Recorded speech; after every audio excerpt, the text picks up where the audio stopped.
In 1996, a bright-eyed 17-year-old girl danced at her senior prom, said goodbye to her friends, and was never seen again. The small town of Fairfield, Ohio, was shaken. Rumors swirled, search parties combed the woods, and police chalked it up to a runaway. But her father never believed it. For 29 years, he kept her bedroom untouched, hoping for a sign. Then, one morning in 2025, while sifting through a dusty box at a neighborhood garage sale, he stumbled upon a high school yearbook, and inside, scrawled across his daughter's photo, were 7 chilling words. "I know what happened to her. M." That single note cracked open a case that had been frozen for nearly 3 decades. What began as a search for the truth unraveled a web of secrets, lies, and betrayal buried deep within the town's past, and revealed that Rachel Whitmore wasn't the only one who was supposed to disappear that night. A garage sale in a sleepy Ohio suburb, David Whitmore browses a dusty box marked Class of 1996, his daughter Rachel's graduating year. Inside, he finds a yearbook, but someone's written something strange on Rachel's senior photo. "I know what happened to her." Flashback to 1996. Rachel dances at prom. She smiles at someone off-camera. She leaves the building and is never seen again. With soft piano music. The yearbook note sets David on a mission. Static. He contacts local police, but they dismiss it as a prank. So he contacts Julie Myers, 40s, now a true crime YouTuber who once went to the same school. Julie and David begin contacting Rachel's old classmates. First, they find Marcy, Rachel's best friend, now a recluse. Marcy is terrified. She confesses Rachel was going to tell someone something that night at prom, but never said what.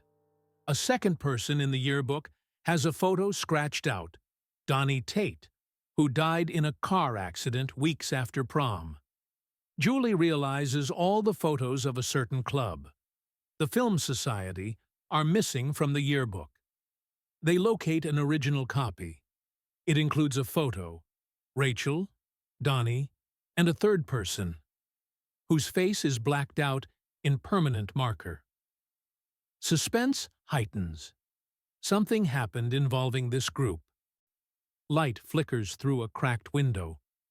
A man's hand wipes dust from a forgotten box.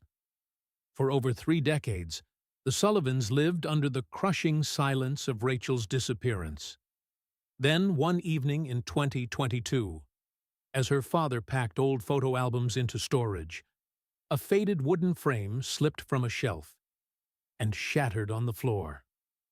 Tucked behind her senior portrait was something no one had ever seen. A second photo.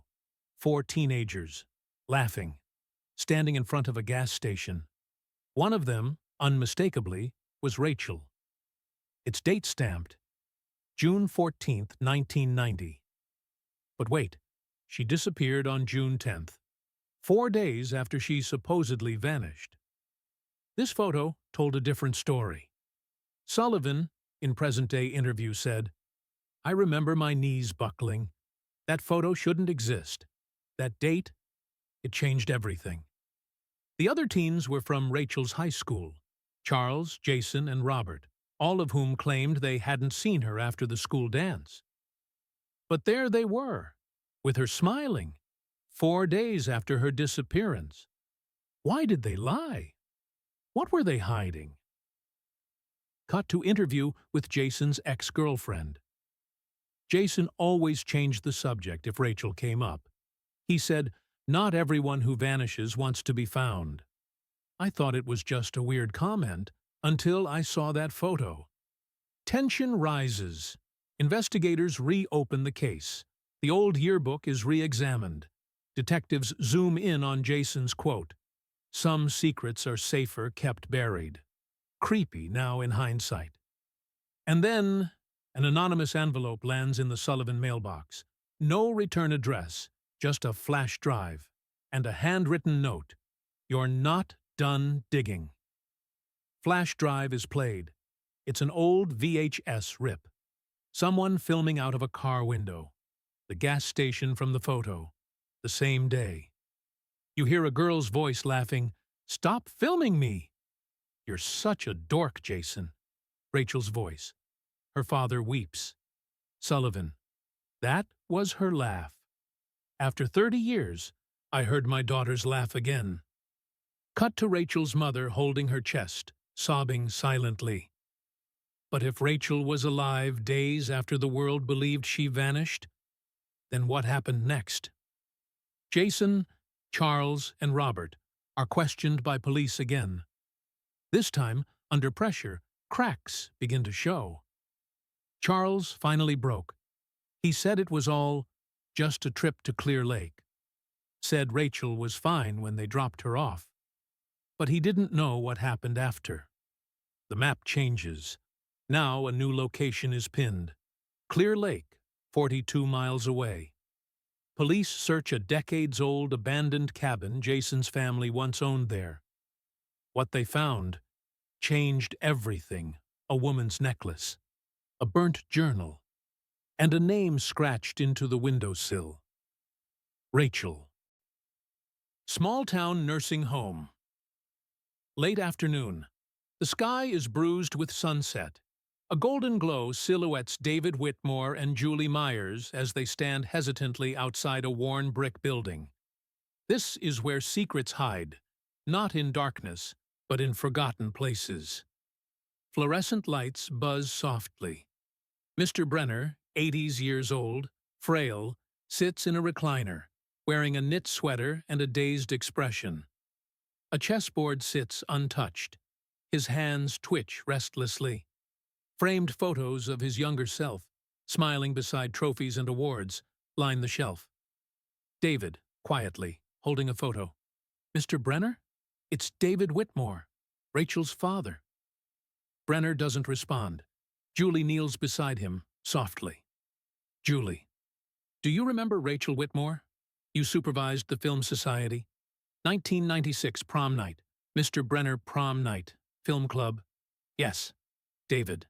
"What happened to my daughter?" A long silence. "Mr. Brenner, she saw the tapes." David. "What tapes?" "Mr. Brenner. The room under the stairs. No one was supposed to go in. Donnie had the key. She found it. Told me she'd tell the principal. I told her not to. Told her I'd take care of it." His eyes well with tears. Mr. Brenner. "I didn't take care of it." Rachel arguing with Donnie in the hallway. A hidden door. A camera's red recording light. Rachel's terrified face reflected in a lens. A heavy hand pulling her back into darkness. David's breathing quickens. His face is pale, eyes wide with a cold, horrified clarity. "Mr. Brenner. They said she ran off. She didn't run. She knew." David and Julie return to the abandoned AV lab. Peeling walls. Dead silence. Moonlight slices through broken blinds. "Julie," he said, "under the stairs." They find a hatch hidden behind a false panel. David pulls it open. Dust bursts out like breath held for decades. Cables, tripods, broken monitors, VHS tapes stacked high. A sick collection, some labeled, some blank. Julie turns on her phone flashlight and scans the titles. Locker Room, March 96. Drama Club, April 96. Prom Night, Final Cut. David grabs it, clutching it like it burns. His hands tremble. "Julie, we need to digitize it." Now Julie's home office. Late night. They watch the footage on a monitor. Black screen. Then static. Then Rachel's face, shaky, filmed from afar. She's crying, pacing in the hallway in her prom dress. Rachel. "They're watching people. In the locker rooms, classrooms. I'm going to the police. You can't stop me. You don't understand what you're doing." Suddenly, Rachel turns. She's startled. Then she screams. The screen goes black. Julie. "Freeze it." She rewinds. Frame by frame. David points, his hand shaking. David. There, in the mirror, a man's reflection behind Rachel. Calm, Strong posture. Wearing a track jacket. David's mouth goes dry. David, Coach, Clyne. Silence. Julie. That's your friend. From church, right? David. He was Rachel's track coach. He helped me through losing her. He carried her casket. David's world shatters. A beat of dead silence. Then, Julie's phone buzzes. An alert pops up. She stares. Julie. Coach Thomas Clyne, named new principal of HHS, celebrates 25 years of service. David. He buried her story, then got promoted for it. David stands at the edge of the lake, where they found her red shoe. He holds the yearbook in one hand, the tape in the other. David. You didn't disappear, baby girl. You were silenced. He throws the tape into the lake. But this time, the truth is going to scream. The last mirror. The storm has moved in. Wind screams outside. Thunder rattles the windows. David Whitmore sits in total darkness. The glow from the paused video on his laptop, the only light in the room. The frame frozen on his daughter's terrified face. And behind her, clear now, Coach Thomas Clyne, standing in the mirror. His posture calm, his expression unreadable, but his presence undeniable. David whispers it again, like tasting poison. David Clyne. The school is packed with people. Balloons, banners. Congratulations, Principal Clyne. Flashbulbs pop as Coach Thomas Clyne, late 50s, all-American charm, firm handshake, warm smile, accepts a plaque from the school board. His speech is smooth. K. Line. This community raised me. I owe everything I am to these halls, and to the young people I had the honor to teach. In the back, David stands unnoticed, until Clyne sees him. Clyne's smile flickers, and that's when he knows. The garage door shuts behind them. The light overhead flickers. David stands with arms folded. Clyne wipes grease from his hands, playing it cool. Clyne. David? Hey, what's going on? David. You were with her. Clyne. Pause. Who? David. Don't. You know exactly who. Prom night. You were in the mirror. Silence. Clyne. Chuckles nervously. You're not making sense. What mirror? David. I saw the tape. Clyne freezes. David. Voice cracking.